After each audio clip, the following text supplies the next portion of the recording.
In the last days of April 1945, a test pilot flew out of the ruins of Berlin carrying letters from the bunker. One of them was from Magda Goebbels, and it was addressed to her eldest son. He was 23 years old, a German paratrooper, and at that moment he was sitting in a British prisoner of war camp. His mother wrote to tell him what she intended to do with his 6 younger half-brothers and sisters, and to explain why. 3 days later, she did it. His name was Harold Quandt, and he was the only one of Magda's 7 children to live past that week. Within 10 years, he would be one of the wealthiest men in West Germany. His family still is. And the fortune he inherited was not built by Joseph Goebbels. It was built by his own father, a man most people outside Germany have never heard of, whose companies employed slave labor and whose descendants today control the largest single stake in BMW. Magda's first marriage had nothing to do with politics. In 1921, at the age of 20, she married Günther Quandt, an industrialist nearly twice her age and already one of the richest men in the country. Harold was born that November. The marriage lasted 8 years and ended in divorce in 1929. 2 years later, she married Joseph Goebbels, and Harold grew up between 2 households, spending time with his mother in the world of the Nazi leadership and with his father in the world of German heavy industry. Günther Quandt's world was the more consequential of the two. He had inherited a textile business and turned it into something far larger. He controlled the accumulator company that made batteries for the German armed forces, an arms and ammunition manufacturer, and stakes across mining, chemicals, and metals. He joined the Nazi Party in 1933, the year Hitler took power, and was given the title of military economy leader, a designation handed to industrialists considered essential to rearmament. His factories ran on forced labor. Prisoners of war, deported civilians from occupied Europe, and concentration camp inmates worked in Quandt plants. A sub-camp of Neuengamme was attached to the battery works at Hanover, where the conditions in the lead processing areas were lethal and the life expectancy of the prisoners was measured in months. Executions were carried out on company premises. All of this was documented later, but it was not documented at the time in any way that reached a courtroom. There was a second side to the business that took even longer to come out, and it had nothing to do with the factory floor. Through the 1930s, as Jewish owners were pushed out of German commercial life, their businesses were sold under duress at a fraction of their worth to buyers who were well-placed and well-connected. The process had an official name, and it made a considerable number of German industrialists a great deal of money. Günther Quandt was one of the buyers. He acquired holdings from owners who had no realistic alternative and no ability to negotiate. And he did it repeatedly, and he did it early. None of that was examined in 1948 either. Harold served in the Luftwaffe as a paratrooper, fought in the Mediterranean theater, was wounded in Italy in 1944 and captured by the British. That capture almost certainly saved his life. He spent the last year of the war in Allied custody, which is where his mother's letter found him. On the 1st of May, 1945, in the bunker under the Reich Chancellery, his 6 half-siblings were killed by their parents. Magda and Joseph Goebbels then killed themselves. Harold, in a camp thousands of miles away, learned of it slowly, in pieces, over the following months. He was released in 1947 and came home to a country in occupation and a father in custody. Günther Quandt had been arrested by the Americans in 1946. He was held for around 2 years, while investigators looked at his companies and his party membership. In 1948, a denazification tribunal classified him as a follower, the second lowest of the categories, essentially a bystander who had gone along with the regime. He was released. His companies were returned to him. He was never charged with anything relating to the use of forced labor, and he never spoke publicly about it. That decision is the hinge of this entire story. The Quandt industrial empire came through the war and the occupation almost completely intact, in the hands of the same family that had run it under the Reich. Günther Quandt died in Cairo at the end of 1954 on a business trip at the age of 73. His fortune passed to 2 sons, Harold, Magda's boy, and Herbert, the son of Günther's first marriage, who was Harold's half-brother.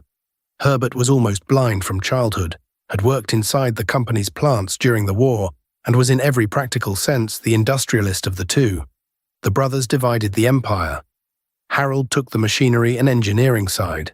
Herbert took the batteries and a stake in a struggling car company outside Munich. This is where the popular version of the story goes wrong, and it is worth getting right. BMW did not come to Goebbels' stepson. It came to Herbert, who had no connection to Goebbels at all, but it came out of the same fortune, made by the same father, in the same factories, using the same labor. The two brothers inherited from one estate. By the end of the 1950s, BMW was close to collapse. It was losing money on every large car it built. Its small bubble car was not enough to carry the company, and Deutsche Bank had assembled a plan to sell the business to Daimler-Benz. At the shareholders' meeting in December 1959, the plan was fought off, largely by small shareholders and dealers who did not want to see the company swallowed. Herbert Quandt, watching that room, made the decision that defined the rest of the century for the company. Rather than take the payout, he raised his stake to around half of BMW and backed a new mid-sized saloon. That car became the beginning of the modern BMW. Without that meeting and that decision, the company would almost certainly have disappeared into Mercedes.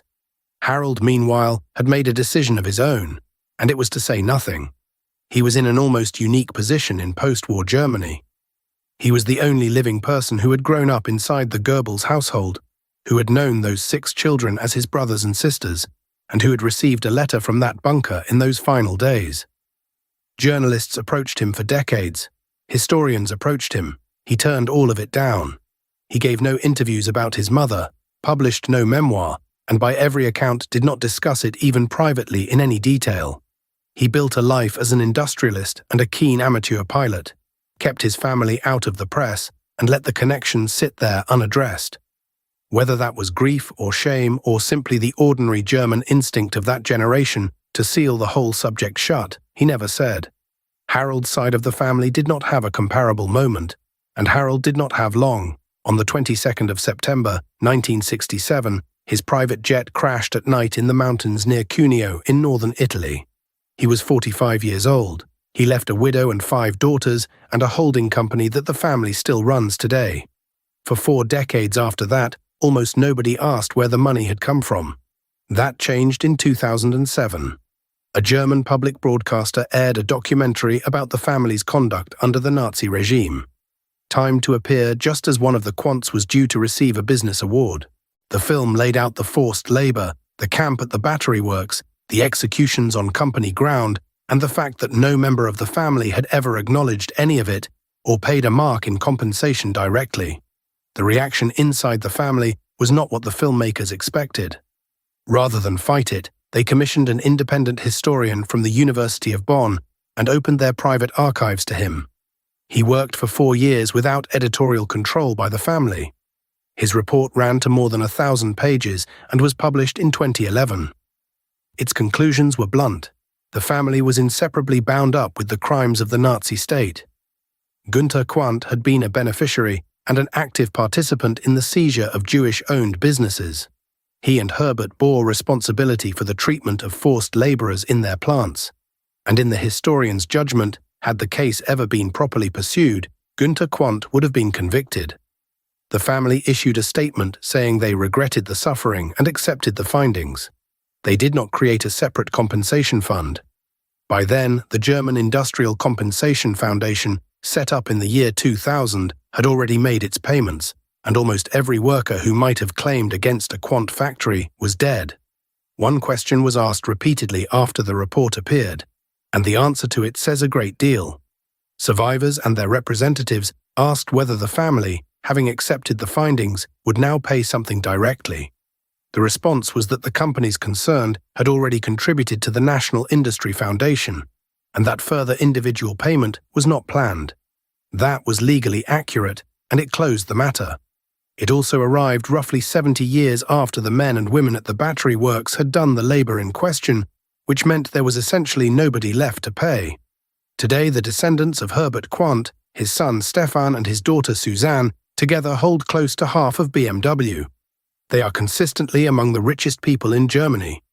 The descendants of Harold, the boy who received that last letter from the bunker, run a separate investment house built on his half of the same inheritance, and there are now dozens of them across 3 generations. The 6 children who died in the bunker have no descendants. The one who was in a prison camp has a great many. Almost every driver who has ever sat behind the badge of a German luxury car knows the brand. Very few know that the money which kept it alive in 1959 came out of a wartime empire that ran on prisoners, and that the family which owns it waited 66 years before commissioning anyone to write that down. Thanks for watching.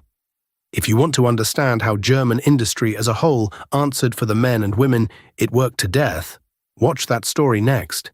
And if you want more forgotten aftermath stories from the Second World War, subscribe, and we will see you in the next one.